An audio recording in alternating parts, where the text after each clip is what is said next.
Matagumpay na nagsagawa ng isang livelihood training ang mga tauhan ng Regional Police Community Affairs and Development Group, Cordillera Administrative Region sa Alapang, La Trinidad, Benguet nito lamang ika-21 ng Hulyo taong kasalukuyan. Ang tagumpay ng nasabing aktibidad ay pinangunahan ni Police Executive Master Sergeant Juliet Pilictag kasama ang iba pang mga tauhan ng nasabing unit bilang facilitators sa pakikipagtulungan ng mga miyembro ng Sangguniang Kabataan at mga barangay officials ng Alapang. Kasama rin sa mga aktibong lumahok ang mga miyembro ng women's organization at mga senior citizens ng nasabing lugar. Sinimulan ang nasabing livelihood training ng paggawa ng mga basahan gamit ang mga lumang tela o damit na kung saan itinuro muna ni Police Master Sergeant J. Ford Junicio kung paano gumawa ng gagamitin na pattern, kasunod ang iba pang mga hakbang kung paano ito gawin. Tampok din sa aktibidad ang iba't ibang paraan ng pot holder making at panghuli ay ang paggawa ng dishwashing liquid. Sa pamamagitan ng mga aktibidad na ito, ipinakita ng mga kalahok ang kanilang kakayahang makipagtulungan, makipagkapwa at magpursige.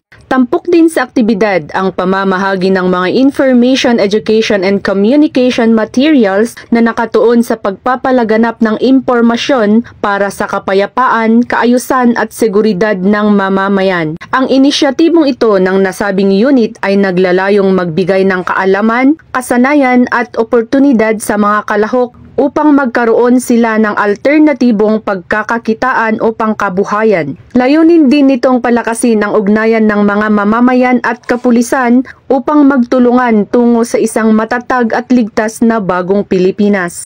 Mula dito sa ako ang inyong PNN correspondent, Patrol Woman Tigman, alagad ng batas, taga-taguyod ng Balitang Pulis. Yeah!